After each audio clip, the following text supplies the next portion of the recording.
Wahyu pasal 4 ayat yang kelima.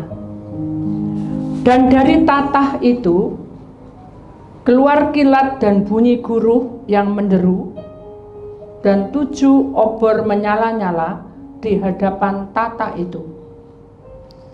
Itulah ketujuh roh Allah. Bapa, kami sangat berterima kasih kepadamu karena kebaikanmu, maka kami ada di tempat ini. Karena cintamu, kami ada di tempat ini. Karena kasihmu, kami hidup sampai detik ini. Ampunilah kami bila kami kurang mengerti terus akan panggilanmu dan pelayananmu. Karena kami sering menghitung-hitung Tuhan pelayanan ini, hingga kami tidak menjadi disempurnakan terus. Mari Tuhan, dengan kehidupan kami hari ini, kami masuki arti daripada 7 roh Allah di tengah-tengah kami. Dalam nama Tuhan Yesus, Putra Allah yang tunggal, urapi lidah bibirmu, urapi lidah bibir hambamu dan jemaatmu di tempat ini, agar ada kemurahan Tuhan mengalir. Dalam nama Tuhan Yesus, Putra Tunggal yang percaya, kita sama-sama berkata, amin. Ini kemuliaan Tuhan, saudara. Saya akan duduk kembali. Shalom.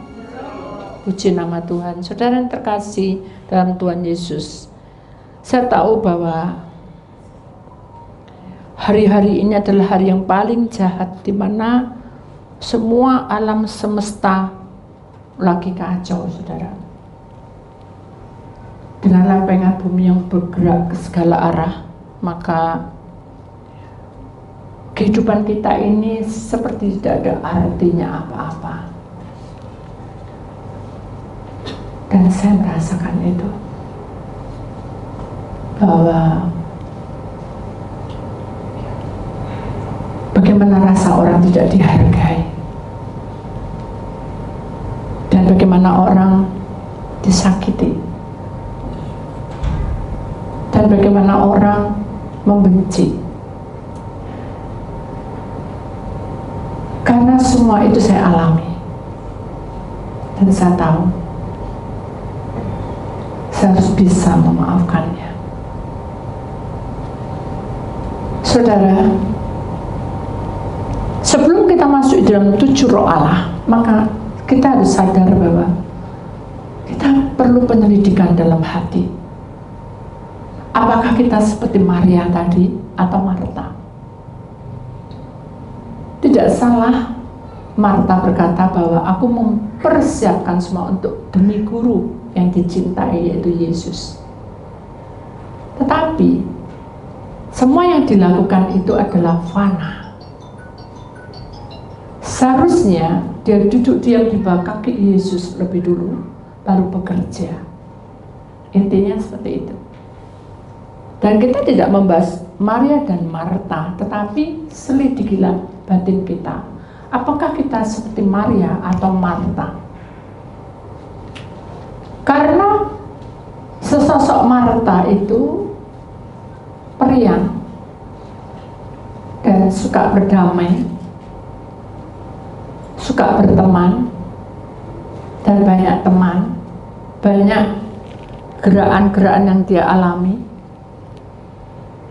Sedangkan Maria keibuan, sifat karakternya juga pendiam, dan dia seringkali mengalami sakit dan dendam. Jadi beda sekali, saudara. Kalau dinilai secara kronologi dalam fisik, pasti Marta yang baik, karena mata orangnya supel. Sedangkan Maria adalah pendiam. Dan kita tidak bicara tentang kamu pendiam atau kamu supel, tidak. Tapi kita bisa membandingkannya, saudara. Sekalipun kita keluar-keluar 1000 bahasa kasarannya, ya, Kalau kita tidak punya Tuhan di tengah-tengah hidupnya, kita akan sia-sia. Sekalipun kamu beribu-ribu pertolongan yang kamu berikan pada Tuhan, kalau hatimu dan hidupmu tidak memanggil Tuhan atau bersandar pada Tuhan sepenuhnya, maka aku tidak mengenal engkau dan aku tidak tahu kamu. Itu ada dalam kitab Wahyu. Jadi marilah sebelum arti 7 roh itu masuk dalam hidup kita, saudara, kita akan mempelajari hidup kita. Apakah kita sungguh-sungguh mencintai Tuhan dan mengasihi Tuhan dengan segenap hatimu dan segenap rohmu. Karena di dalam kehidupan kita, naudisi oleh himpatema. Kalau hidupmu itu adalah milikku, kata bahasa Tuhan tadi, aku mengenal kamu. Bahkan gerak-gerikmu pun aku tahu. Dan aku yang akan menumpang kamu, dan aku akan membawa kamu kemana Bapakku pergi. Sudah paham maksudnya? Jadi kalau kita menjadi anak Tuhan, kita tidak maju sendiri, saudara. Tapi Allah akan memberikan tumpangan di tengah-tengah kita, supaya di dalam perjalanan hidup kita ini tidak pincang dan timpang. Walaupun kita secara fisik sakit seperti Paulus, walaupun kita secara fisik batinnya terluka seperti Maria karena dia harus mengandung lebih dulu sebelum menikah. Mungkin kita juga diolok-olok seperti Daud dengan siapa? Raksasa itu, Goliat. Bagaimana dengan kehidupan kita? Apakah kita mau melawan? Ataukah kita akan menjadi pemberontak? Ataukah kita menyalahkan orang? Saudara, mari kita selidiki hidup kita. Benar enggak kita? Karena saya juga banyak kesalahan. Ketika saya membaca arti dari 7 roh Allah ini, saudara, saya dan capek sekali. Dan waktu itu hujan turun deras sekali. Dan saya bilang, semuanya itu tanah penuh dengan air dan tumbuhan segar. Tapi saya loyo, Tuhan, karena saya capek. Ya. Kemudian saya berdoa di kamar, ya, di mana saya ada di luar kota. Kemudian saya menyembah Tuhan. Tidak lama kemudian Tuhan bicara, hambaku, maukah kamu mendengar suaraku lebih dekat? Tentu saya bilang mau toh. Masa kita nggak mau? Mau kan? Amin. Gitu. Kuduskanlah hidupmu lebih dulu. Loh, maksudnya apa ya Tuhan? Intinya gitu. Kan saya sudah menyembah, memuji, baca firman, puasa, sudah semua lengkap. Minyak urapan, saya doakan, semua sudah lengkap. Tapi Tuhan bilang, kuduskanlah hidupmu.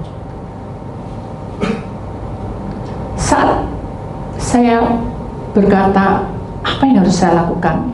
Tuhan ini menunjukkan ada satu cahaya lilin yang besar sekali.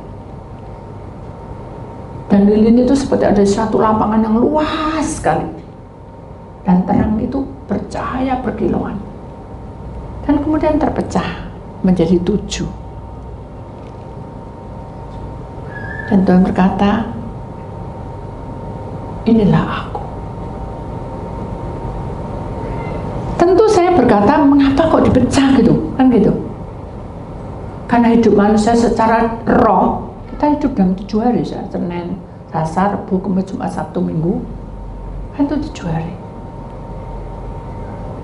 Lalu Tuhan memberikan satu penyertaan atau hikmat kepada saya waktu itu, saudara. di mana Tuhan berkata bahwa ini rohku. Aku bertata di dalam hidup manusia dan seluruh dunia, bahkan tataku ada di surga. Allah itu satu, dan sembahlah Dia dengan sepenuhnya, dengan segenap hati, segenap roh, segenap jiwa. Lalu saya bilang, Tuhan, mungkin saya yang kurang kudus di hadapan-Mu, ampuni saya. Saya nangis, saudara. Kamu tadi pengurapan? Iya. Apa yang kamu lihat? Pohon. Pohon apa yang kamu suka? Pohon anggur. Apa yang kamu lihat? Buah. Apa lagi yang kamu lihat? Kita tanya terus ya. Ranting-rantingnya tuh habis, daunnya habis, jadi kayak gundul gitu. Dan apa yang kamu lihat? Saya ditunjukin sama tuan rumahnya, pohon anggurnya tuh sudah satu dompol gini, Tuan. Saya bilang gitu. Tapi saya pengen ngambil, mau kah? Ibu, mau. Tapi jangan, ini pahit gitu. Masih kecut, pahit. Kenapa? Padahal sudah besar-besar. Masih muda, Bu. Belum waktunya. Oh, kecewa? Kecewa. Padahal aku tujuan kalau ada diambil, ya boleh, pasti kasih. Nanti buka puasa saya makan. Atau setelah makan mungkin biar masa tidak kumat. Itu bayangan saya. Tapi dia bilang, mau tak? Mau. Oh jangan. Kayak ngiming-ngiming. Betul enggak? Mau dah? Ya mau. Tuas mau bilang, aku gitu tadi bilang enggak kan gitu. Tapi saya tetap aja, ya enggak apa-apa.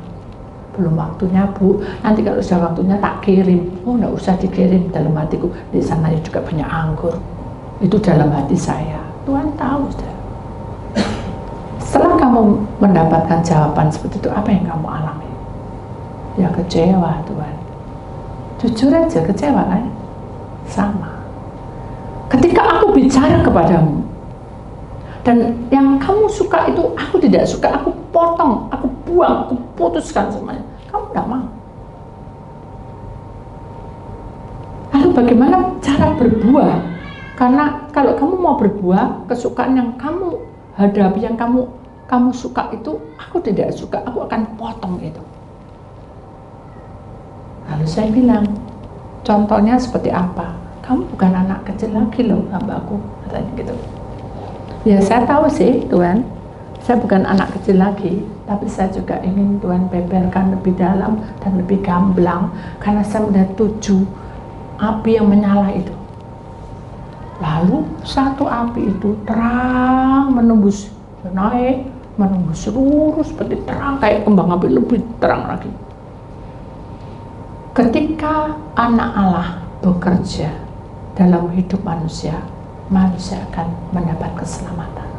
Tapi ketika tata Allah turun di atas kehidupan manusia yang dipilih Allah, maka dia akan mengalami sesuatu yang indah pada waktunya. Oh, baru saya tahu, saudara. Sekarang saya juga mikir, apapun yang menjadi doamu, saudara, dengarkan baik-baik. Anak Allah itu berkuasa atas kehidupan kita, tapi yang menentukan bukan anak Allah. Siapa yang menentukan? Allah Bapa di surga. Jadi saudara, ketika saya dibilang kuduskanlah hidupmu, saya jadi benar, saya tidak layak, karena saya kecewa.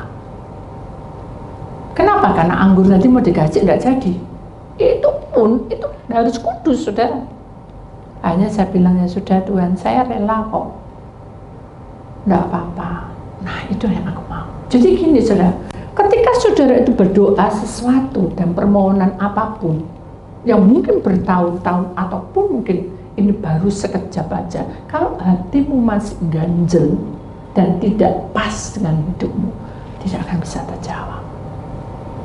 Padahal saya cuma gondok, bukan gondok jenis saudara, tidak apa-apa tuh saudara kan tahu, saya tidak akan amarah. Kalau kamu tidak ngasih tidak apa-apa gitu. Tapi buat Allah tidak mau, selesai no. Akhirnya saya bilang tidak apa-apa kok Tuhan, saya rela. Tuhan tembusi, selidiki hati saya. Oh rela benar. Barulah terang itu di atas kepala saya. Mengerti saudara maksudnya?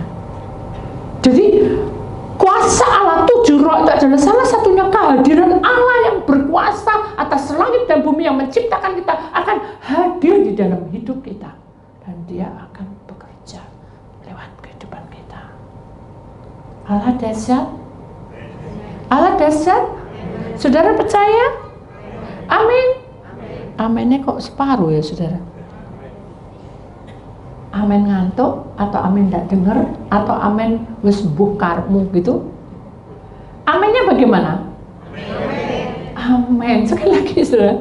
Amin. Beri kemuliaan Tuhan saudara. Ya, jadi kalau Tuhan Allah itu berkuasa atas hidup kita saudara, maka dia akan memberikan kuasanya di tengah-tengah kita saudara. Ada di dalam suatu firman Tuhan saudara, kalau kamu itu mendekat pada Allah, Allah itu bertata dalam kehidupan kita, dia ada bersemayam di atas kepala kita, kita akan menyenangkan hati Allah, dan kita akan takut itu menghargai dan menghormati, dan selalu ingat bagaimana Allah itu bekerja, karena kita tahu dia adalah yang menghakimi kita. Amin. Bahkan di dalam firman Tuhan dikatakan bahwa dengan sekilas pandang aja saudara menjatuhkan keputusan, dia berkuasa atas kehidupan seseorang. Paham saudara? Jadi dialah yang berkuasa. Jadilah terang, jadilah gelap, jadilah terpisah. Itu Allah. Nah, amat sih, cuma hari ini Allah menerangkan pada kita bahwa 7 roh Allah itu bertata dan bekerja dalam kehidupan anak-anak Allah yang mau. Kalau enggak bisa. Walaupun kamu sebagai apapun, keberhasilan dan kepandaian, bahkan kemampuanmu, seperti saya mampu melihat dunia roh, kalau saya tidak bersekutu dengan Tuhan. Orang bersekutu dengan Tuhan itu bukan hanya mendengar tok gini saudara, tapi dikerjakan. Orang yang menjadi anak Tuhan bukan hanya begini terlalu aman-aman, tapi di rumah tidak dikerjakan. Itu sama saja apa saudara? Tong kosong bunyinya nyaring. Aku tidak mengenal kamu. Kenapa? Karena tidak ada hubungan dengan Allah. Bagaimana kita berhubungan dengan Allah? Sedang dalam pribadi kita sudah ada pemberontakan. Bagaimana kita berhubungan dengan Allah? Dalam hati kita masih ada dendam. Bagaimana kita berhubungan dengan Allah? Dalam hati kita ada amarah. Karena kita hitung-hitungan. Begitu saya tahu semuanya, saya menyesal, saudara. Jujur saya menyesal. Tapi dengan penyesalan saya tidak boleh menghakimi. Saya harus belajar memaafkan. Amin. Saudara, ada musuh, ada orang yang disakiti, ada orang yang menyakiti saudara, ada kata-kata yang tidak menyenangkan didengar oleh telinga saudara. Bagaimana sikap saudara? Balas, awas kamu ya, ganti aku juga tidak mau mati kamu. Apakah begitu? Berarti sama Marta. Marta tidak peduli, Tuhan datang tidak peduli, pokoknya aku siapin. Sama dengan kita, pokoknya aku ke gereja, pokoknya aku pelepasan, pokoknya aku pengurapan. Tapi bisa seperti itu saudara. Karena hubunganmu tuh harus intim dengan Allah. Sudah pernah pacaran? Halo? Sudah pernah pacaran? Sudah pernah kehilangan kekasih? Sudah pernah kehilangan orang dicintai? Ya apa? Kadang apa? Bisa ngeleyang, betul enggak? Untung Allah tidak menghakimi kita karena kita tidak setia. Mari kita renungkan, bukan karena doanya Bu Titi, bukan karena perbuatannya Bu Titi. Saya manusia saudara, saya banyak kesalahan, saya akui. Tapi di sini saudara harus tahu bahwa roh Allah itu bekerja pribadimu yang berhubungan dengan Allah. Tapi kalau sudah gitu, ya sudah, mulai sekarang aku tidak pakai Bu Titi, toh juga doaku dijawab. Boleh, tidak apa-apa. Tapi Tapi kita ini bersaudara, saudara. Serumpun seia sekata. Kita harus saling menasihati satu dengan yang lainnya. Tidak boleh ada iri hati, tidak boleh ada kebencian satu dengan yang lainnya. Tidak akan terjawab doamu. Saya bilang, enggak apa-apa loh, itu sudah bagus loh saudara. Kecuali, kamu ya cuma iming-iming tok, wis mulai sekarang aku tidak mau ngurapi. Nah itu beda. Atau saya, gitu. Saya enggak saudara, biasa. Tapi Tuhan Allah tegur saya. Kasarannya gitu. Kuduskan dulu. Loh, gitu saja. Kuduskan dulu. Padahal cuma bilang enggak apa-apa. Tapi di hati kan ganjel. Kenapa kamu memang tidak mau kasih? Kok iming-iming kan gitu? Tuhan tahu. Apakah kita juga seperti itu, saudara? Halo? Boleh kita seperti itu? Boleh nggak? Nggak boleh kan? Tapi kita lakukan. 1 kali, 2 kali itu dilanggar. Nah ini saudara, bagaimana roh Allah itu bekerja di tengah-tengah kita kalau kita tidak bisa mengerti, gak paham. Pribadimu adalah urusan dengan Allah. Saya ini hanya sebagai pendamping. Dan saudaranya harus dewasa. Kalau sudah dewasa bukan berarti sudah tak lepas. Bukan. Saya tetap bawa dalam doa.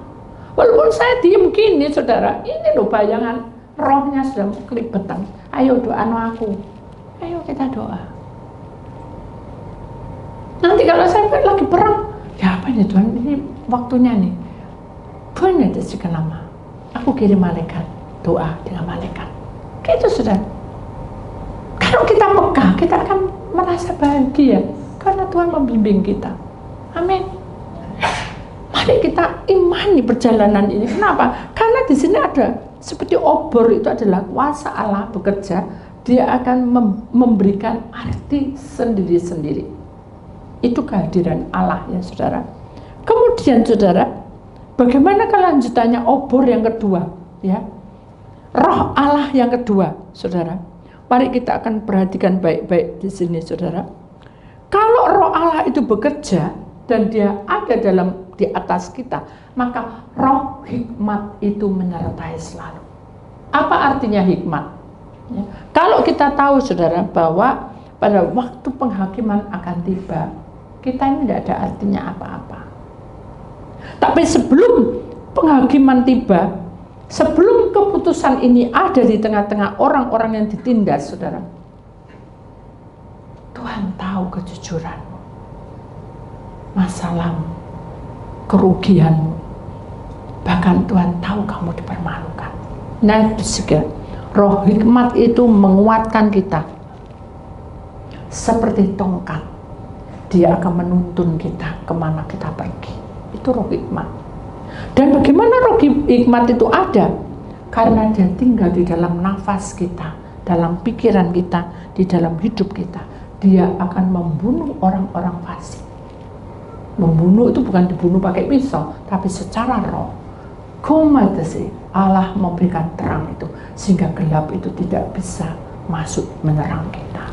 Jadi hikmat itu adalah penting sekali saudara, di mana hikmat itu akan memberikan kekuatan kepada kita. Contoh saudara, ketika saya belum mengenal Tuhan, ya saudara, masih kecil lah kasarannya, masih umur 4 tahun, jadi saya masuk umur 5. Saya kalau disakiti saudara, saya tidak pernah berhenti menangis karena memang saya gembeng ya. Jadi kalau rambut saya itu kan panjang, ditarik gitu ya sama temen itu, saya nangis, tidak berhenti sampai sekolah itu mau habis, mau pulang. Itu saya, jadi terkenal saya ini gembeng, dan tidak berani orang nyenggol saya.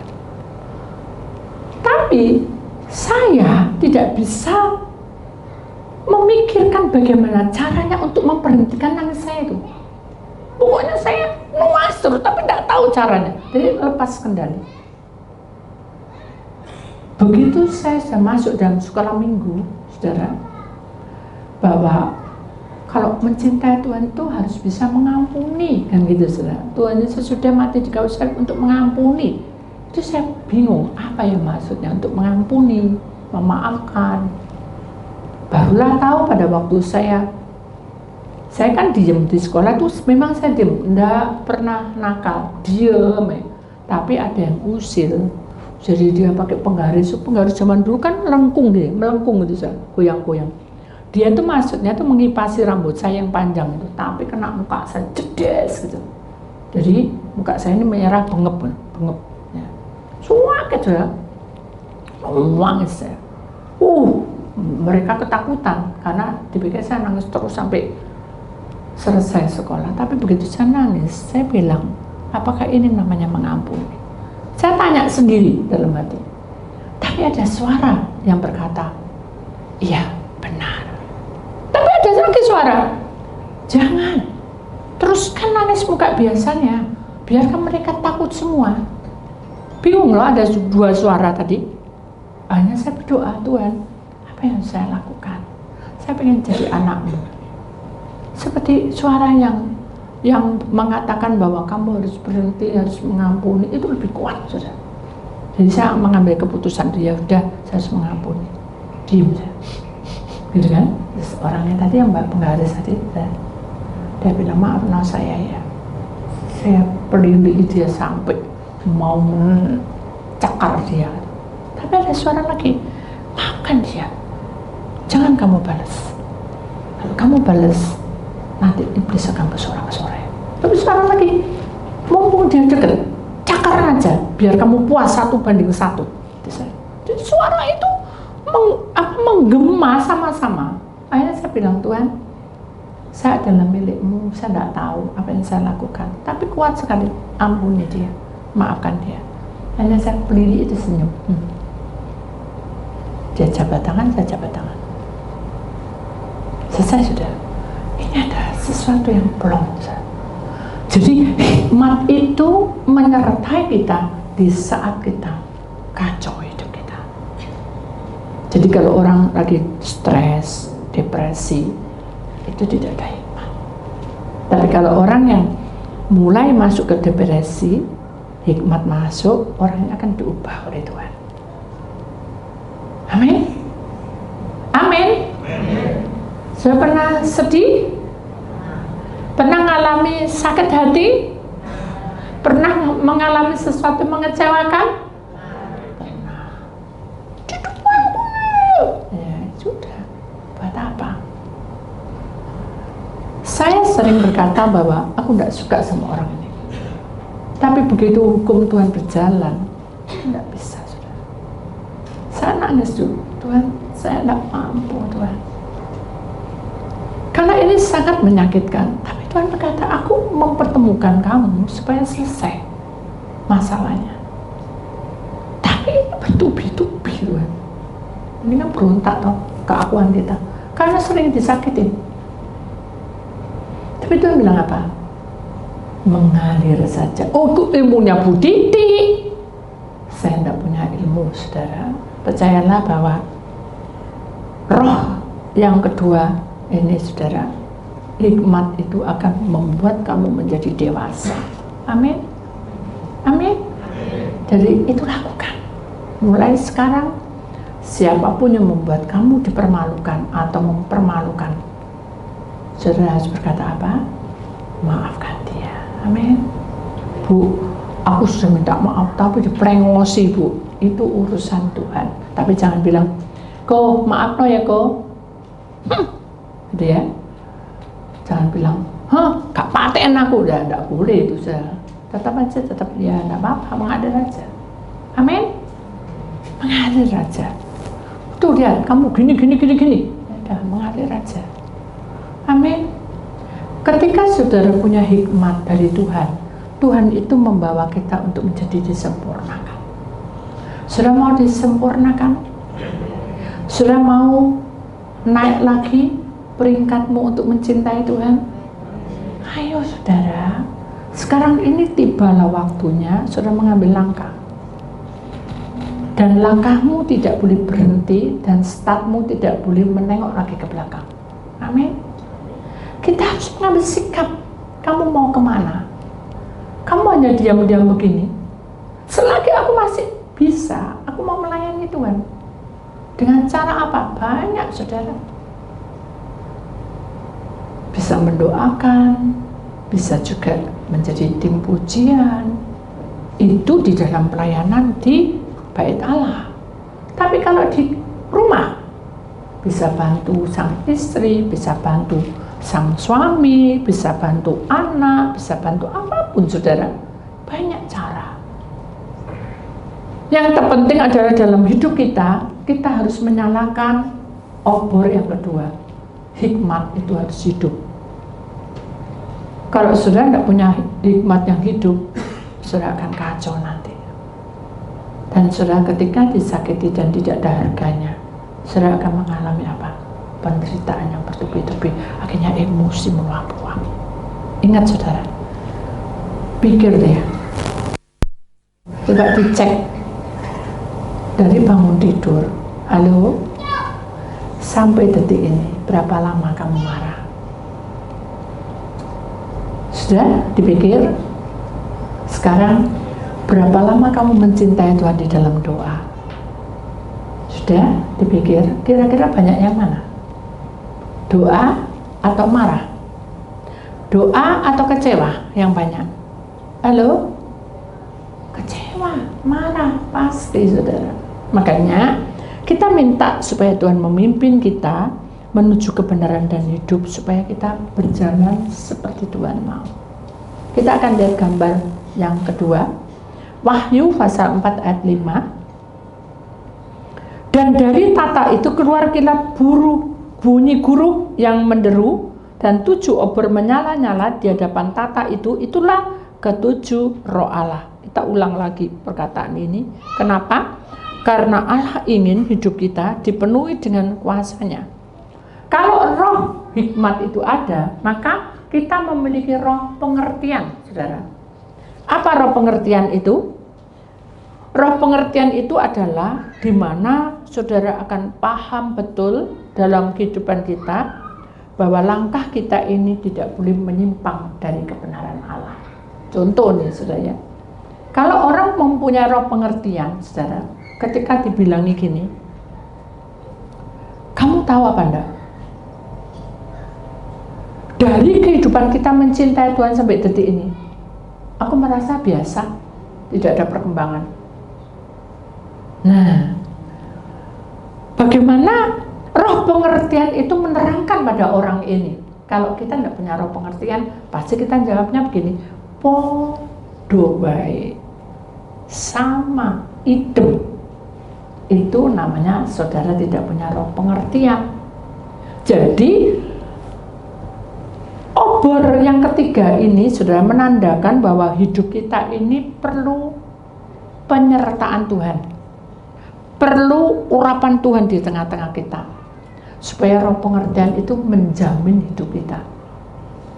Bagaimana caranya? Nah itu tadi saudara, ketika ada sesuatu, tidak usah jauh-jauh, pembantu bisa, halo, binatang bisa. Contoh nih ya, binatang ya, maaf binatang ya, dia sudah kasih makan, manca-manca sampai kandangnya itu jebol, saudara.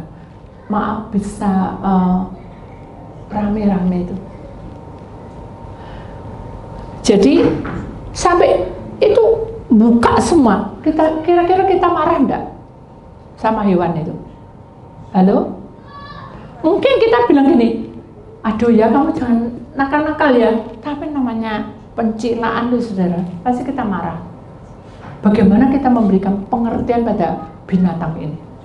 Bawa kepui, dipukuli? Bagaimana caranya? Supaya kita punya mengerti bahwa kamu ngerti oleh aku tuh jangan kayak gini, kamu tidak boleh kayak gini. Ya apa caranya saudara? Dulu saya punya anjing kecil saudara ya, namanya Blacky. Jadi kalau Blacky itu nuwakal ya, maaf ya di mana-mana terus saya duduk dan tak pelili ini. Tapi dia gini, mau muncul-muncul, enggak mau gitu. Kamu harus tahu ya, enggak boleh sembarangan beol gitu. Apa namanya? bukan namanya anjing, namanya dia nggak ngerti-ngerti. Akhirnya saya bilang, Tuhan, apa yang saya lakukan? Akhirnya Tuhan kasih hikmat, saudara. Kotoran itu, saudara, saya bilang sama dia, saya tak dekat sama mulutnya. Nih ya, ini kotoranmu ya, harus taruh sini. Saya tuntun masuk ke sini. Kamu harus di sini ya, di tanah ini ya. Tapi saya nggak tahu bahasanya karena belum koma saya. Kalau saya sudah koma ini, kalau Tuhan izinkan bisa tahu bahasanya. Akhirnya sudah, besoknya gitu lagi.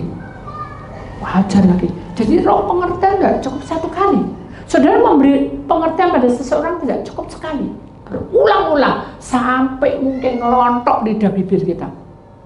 Kalau orang ini tetap dablek, kalau binatang itu tetap dablek, pohon itu tetap dablek, ya sudah. Pohon bagaimana caranya? Ini tidak berbuah-buah, bahkan buat ular toh. Pasti saya doa, Tuhan, tolong Tuhan pohon ini supaya jangan sampai ada ular. Saya paling tidak suka sama ular. Lalu saya berdoa, pohon-pohon, saya bilang gitu, pohon-pohon, ayo ya, kamu jangan sampai tidak berbuah, ya, biar berbuah ya. Bukan, ya aku mau berbuah, ya sudah, saya biarkan aja. Lama gitu, sudah lama, 1 tahun 2 tahun saudara, akhirnya terjadilah saudara buah itu. Dan ada juga yang tidak pernah berbuah. Akhirnya apa? Waduh, ini bikin susah melengkung, akhirnya dipotong saudara. Sama seperti kita itu. Karena pohonmu itu sudah terlalu besar dan tidak berbunga dan berbuah, kamu harus dipotong dan dibakar ke neraka. Itu firman Tuhan. Sama, ketika kita memberi pengertian pada seseorang, saudara harus mengerti bahwa tidak semua pengertian sudah dipahami mereka, dan saudara tidak perlu marah. Cukup saudara apa? Dan doa orang benar pasti dijawab oleh Tuhan. Amin. Itu adalah obor pengertian. Dari 7 roh itu sebagian dari itu, saudara. Mari kita perhatikan baik-baik, saudara. Pelajaran kita memang agak lama, saudara ya. Kita perhatikan lagi. Yang selanjutnya, yang kelima adalah, yang keempat adalah roh nasihat. Kalau tadi pengertian beda dengan nasihat. Kalau pengertian itu dibilangi, diomongi. Kalau nasihat itu sepertinya ada satu pelajaran, ya saudara ya. Pelajaran yang harus dibenahi dalam hidup kita. Contoh nih, saya mendidik adik-adik saya karena dia ada PR dan ada ulangan, dia bohong pada saya. Akhirnya saya diamkan, nilainya 0, 0, 0, 1, 1, 2, 2. Hanya saya beri pengertian, tidak bisa, hanya saya beri pelajaran. Ini loh, kalau kamu tidak mau belajar, maka nilaimu seperti ini. Apa kamu tidak malu? Itu nasihat. Jadi sepertinya kayak keras, tapi itu kenyataan. Tapi kalau pengertian belum ada kenyataan. Paham sudah maksudnya? Kalau pengertian itu hanya mengertikan, memilah-milah, oh ini kamu begini. Tapi kalau di sini nasihat itu beda. Ada sesuatu yang menegur kamu, membuat kamu kadang bisa shock, kadang bisa stres karena tegurannya itu. Jadi kalau kita sebagai anak Tuhan kita ditegur, berarti kita harus apa? Berterima kasih. Karena 7 roh ini menghantar kita untuk menjadi sempurna. Amin. Aduh, pelajaran hari ini rumit, membuat aku ngantuk. Rugi saudara, ngantuk. Karena ini adalah bekal kamu untuk kamu menaikkan prioritasmu dalam kehidupanmu sebagai anak Allah. Amin. Kemudian kita lihat lagi dengan cepat, karena sudah kayaknya sudah agak-agak jenuh. Kita akan melihat lagi roh perkasa, saudara. Roh perkasa ini adalah roh yang membawa kita menuju ke mujizat. Ya, kalau kita sudah dikasih nasihat, pengertian nasihat, hanya kita membuka kuasa Allah bekerja. Contoh nih, ya. Ketika kita ada bersama dengan teman-teman, teman itu jatuh, lalu berdarah dan dia nangis. Saudara lakukan apa? Saudara lakukan apa? Tolong toh. Nah, saya menolong. Kalau Tuhan menyentuh hatimu, saudara, Dia akan membawa saudara untuk mendoakan orang itu. Benar? Pernah enggak saudara ngalami itu? Aduh, aku kok pengen doain orang itu. Pernah enggak? Halo? Pernah enggak? Pernah apa enggak pernah? Banyak pernahnya atau enggak pernahnya? Banyak pernahnya apa enggak pernahnya? Kalau saudara pernah, berarti saudara akan peka bahwa saudara akan mendoakan, tapi tanya Tuhan dulu. Contoh nih, dia jatuh kan? Tuhan, boleh enggak saya doakan orang ini? Pernah enggak saya berkata begitu? Tuhan, boleh enggak aku doakan toko ini? Pernah enggak saudara berkata begitu? Halo? Pernah enggak? Gak pernah, Bu. Pokoknya ditumpang tangan, toko laris, laris, laris. Itulah karepmu, saudara. Tuhan bilang, loh, nyalakno dulu obor 7 roh Allah, baru genap. Ya apa, saudara? Kalau enggak bisa, mujizatnya nyata, enggak bisa. Kita ngalami apa? Apa ngalami? Kecewa. Suatu hari, dari itu akhirnya didoakan, dia enggak langsung sembuh, tapi dia tenang. Kenapa? Karena kalau kita masuk dalam mujizat, orang itu akan tersentuh, saudara. Dan dia percaya. Ada lagi, saudara. Suatu ketika, kita ini lagi berdoa bersama-sama. Ya. Kemudian dia bilang, Bu, saudara saya itu tumon, tahu ya, kutu rambut. Bagaimana caranya? Kayaknya ini bukan dari penyakit, tapi kuasa kegelapan. Terus saya bilang, kok bisa ya kuasa kegelapan masuk jadi tumor? Saya bilang gitu. Terus saya bilang, kalau gitu kita doa aja. Hanya kita doa. Begitu kita doa, itu bukan tumor memangnya, saudara, tapi itu panah. Panah itu seperti ulet gitu, jadi kayak ada apa, runcingnya itu masuk tembus ke pori-pori. Terus saya bilang, Tuhan, apa yang harus saya lakukan ini? Ya, bilang aja kalau dia disuruh pelepasan, ya. Nah, saya bilang, anak ibu datang ke sini nanti dilepaskan. Dia datang, saudara. Begitu datang, kita tumpang tangan, saudara. Tadinya saya tok. Begitu saya tumpang tangan, Tuhan bilang, buka mata. Buka mata. Loh, dalam hati saya, saya berdoa kok buka mata, dosa nanti. Buka mata. Enggak, buka mata, enggak. Saya langsung doa. Begitu saya langsung doa, saudara, langsung ini lompat gitu, jadi kayak orang kesurupan, lompat ke sana. Terus saya gulung. Saya kaget loh. Saya buka mata akhirnya. Kuasaku tidak akan bisa masuk hambaku karena kamu berontak. Nah, itu sudah. Jadi mujizat itu terjadi ketika sudah percaya. Kalau sudah mau mengalami mujizat tapi sudah masih bertanya-tanya, tidak bisa. Dan mujizat itu bukan karpe dewek. Ya, tadi kan saya juga pokok dalam nama Tuhan Yesus sembuh tumor-tumornya, kutu-kutunya keluar dari rambutnya. Memang benar. Bukan keluar, tapi memang keluar roh setannya. Tapi dia ngerjai anak itu. Tadi suruh buka, tapi saya tutup mata. Nah, itu saudara. Jadi mujizat itu akan terjadi kalau saudara mengimani dengan percaya apa kata Tuhan, bukan kata kita. Paham, saudara? Kalau saudara ingin mujizat itu terjadi bukan karena hamba Tuhan, tapi karena perkataan kita bersama dengan Tuhan.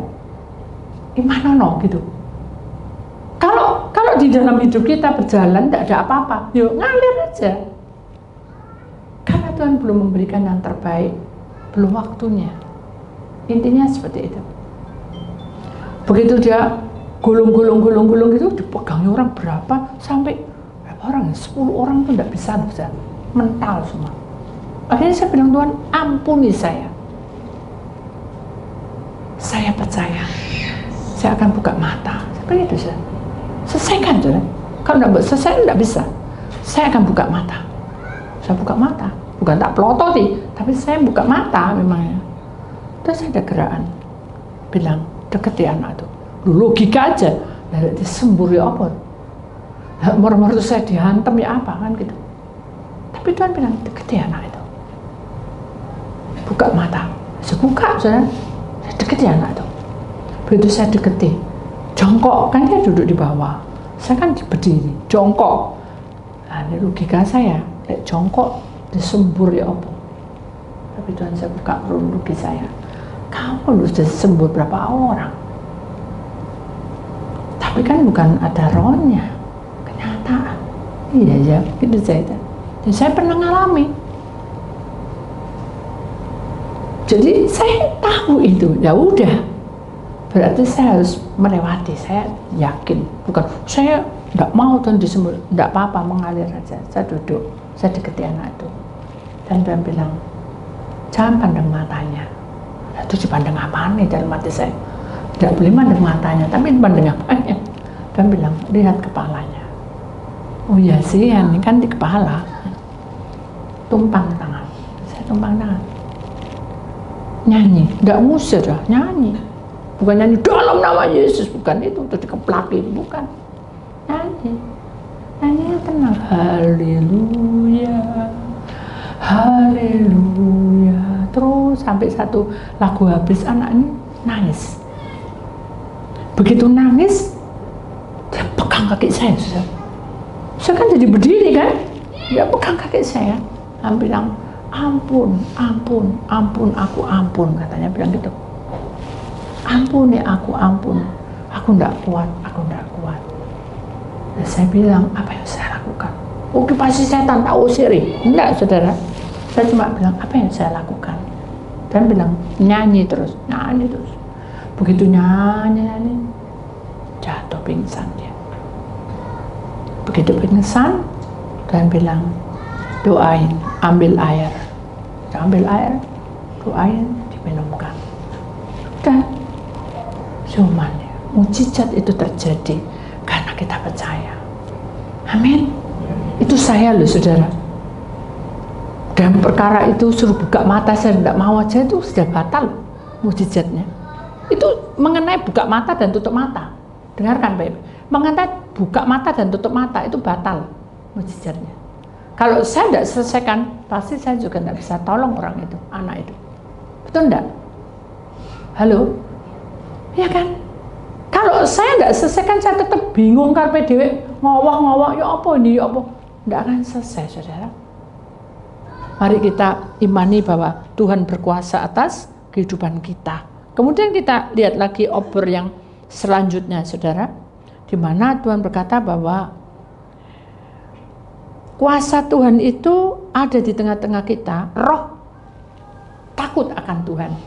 Nah, roh takut akan Tuhan itu bukan tapi kita percaya bahwa dalam kuasa Tuhan mujizat itu akan terjadi ketika kita betul-betul menyimak dan mengartikan. Contoh, saya didoakan, saya banyak berkat. Amin, tuh saudara.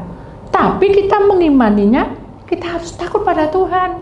Contohnya seperti apa? Ya sudah, mulai sekarang apa yang saya punya, dari saya mau berangkat kerja, saya berdoa, Tuhan, saya serahkan hidup saya. Itu takut akan Tuhan. Nanti dimanapun berada, Tuhan, saya mau ketemu dengan si A. Tuhan, saya mau ini. Tuhan mau sebut Tuhan terus. Itu berarti takut akan Tuhan. Paham, saudara, maksudnya? Jadi 7 roh ini mengajarkan kita untuk betul-betul takut akan Tuhan, di mana Tuhan akan menyertai perjalanan kita dalam langkah kita selanjutnya. Karena apa? Karena hidup kita adalah milik Tuhan. Dalam kuasa Allah ada urapan Allah. Dan kalau kuasa Tuhan itu bekerja di tengah-tengah kita, maka roh perkasa, keperkasaan itu adalah kuasa yang dasar, yang mengepakkan itu akan menyertai kita. Jadi itu adalah pimpinan Allah untuk kita. Obor roh Allah itu untuk kita semua. Supaya kita sadar bahwa hidup kita ini tidak hanya sampai di sini, tapi Tuhan ajarkan bahwa 7 roh Allah itu untuk kita, bukan untuk Allah, tapi untuk manusia yang percaya, sehingga kita bisa menerima obor roh Allah itu tadi. Harus kita punya, ya saudara. Kita sadar bahwa hidup kita adalah miliknya, tapi kita hanya sebagai pendengar tidak bisa. Kita harus melakukannya. Amin. Kemudian kita akan lihat yang ketiga, 7 roh Allah. Roh hikmat memimpin dalam kebijaksanaan. Roh pengertian membimbing langkah kehidupan. Roh pengetahuan memancarkan sinar kebenaran. Roh kebenaran menuntun dalam kejujuran dan integritas. Roh kesetiaan menjaga ke dalam kesetiaan. Roh belas kasihan mengalirkan cinta dalam kasih yang tak berkesudahan. Roh Kudus menyucikan kita dalam kekudusannya yang murni. Amin. Jadi penguasa kehidupan kita ini adalah Allah yang bertindak atas hidup kita. Ya saudara, kita sadar bahwa kita tidak boleh menyimpang dari kebenaran Allah. Kalau kita hanya sebagai pendengar, saudara, rasa-rasanya kita tidak bisa dikenal oleh Allah. Kalau kita lakukan sungguh-sungguh, apapun yang terjadi, kita akan melihat bahwa kuasa Allah bekerja. Amin. Mari satu dengan yang lainnya harus saling menasihati satu dengan yang lainnya. Amin. Tuhan berkuasa. Jadi saudara, saya akan sebut lagi 7 roh tadi. Roh Tuhan, roh hikmat, roh pengertian, roh nasihat, roh pengetahuan, roh perkasaan, dan takut akan Tuhan. Itu 7 roh yang harus kita miliki. Amin. Ya. Nanti kalau saudara tidak hafal saudara 7 roh itu, tolong saudara akan WA saya akan balas dan saya akan berikan 7 roh itu saudara ya. Nanti saudara akan ingat-ingat artinya apa. Amin.